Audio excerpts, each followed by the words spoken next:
जो ड्राइवर था कोरोमंडल का, उससे बात की, उससे पर्सनली बात की। वो उस समय होश में था। उसने बताया कि उसको सिग्नल ग्रीन मिला है। बस इतनी बात हुई है। उसके बाद से उसकी हालत गंभीर है। जो गार्ड था, ये जो आयरन ओर की ट्रेन थी, उससे भी मेरी बात हुई। वो it is providential that his life was saved. उसकी जो ब्रेक वैन है जिसमें गार्ड चलता है, उसको क्रश करके उसके ऊपर से इंजन गया है। अगर वो उसके अंदर होता तो उसके बचने का कोई सवाल नहीं था। जब ये घटना हुई, उसके करीब 15 मिनट में मुझको पर्सनली इन्फॉर्मेशन आ गई। यहाँ जो अभी हम लोग चलेंगे डिजास्टर वॉर रूम जो है, जहाँ पे हम ऐसे जगह पे असेंबल हो जाते हैं, सब लोग आ जाते हैं। वहां से हम लोगों ने जो ड्राइवर था कोरोमंडल का, उससे बात की, उससे पर्सनली बात की। वो उस समय होश में था। उसने बताया कि उसको सिग्नल ग्रीन मिला है। बस इतनी बात हुई है। उसके बाद से उसकी हालत गंभीर है और वो अभी अस्पताल में है, सीरियस है। दूसरी चीज, जो दूसरी ट्रेन थी यशवंतपुर एक्सप्रेस, उसका जो टीटी था, उसमें A1 में उसमें जो टीटी था, उससे भी मेरी पर्सनली बात हुई। उसने मुझे बताया कि उसको पीछे से कुछ आवाज सुनाई दी, बहुत जोर की आवाज और बहुत एबनॉर्मल आवाज।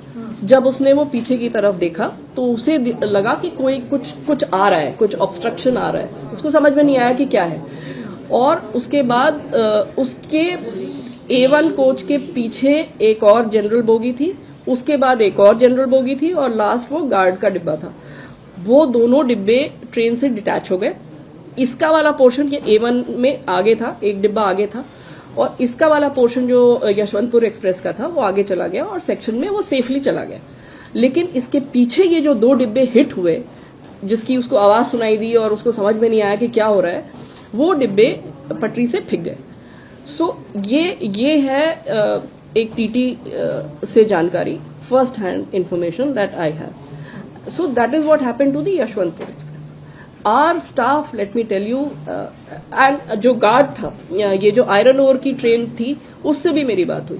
वो it is providential that his life was saved. क्योंकि रेलवे का नियम है कि अगर कोई भी मालगाड़ी कहीं पे खड़ी है थोड़ी देर के लिए, तो उसका गार्ड, उसका ड्राइवर, उनकी जिम्मेदारी है कि ये गाड़ी सेफ है। तो वो लोग उतर के उस गाड़ी की जांच करते हैं। तो वो जो है गार्ड उस समय उतरा हुआ था और वो उतर के ट्रेन की जांच कर रहा था। उतने में ये हादसा हुआ और ये इंजन और ये सारी चीजें उसकी जो ब्रेक वैन है जिसमें गार्ड चलता है, उसको क्रश करके उसके ऊपर से इंजन गया है। अगर वो उसके अंदर होता तो उसके बचने का कोई सवाल नहीं था। बट ये ईश्वर की कृपा है कि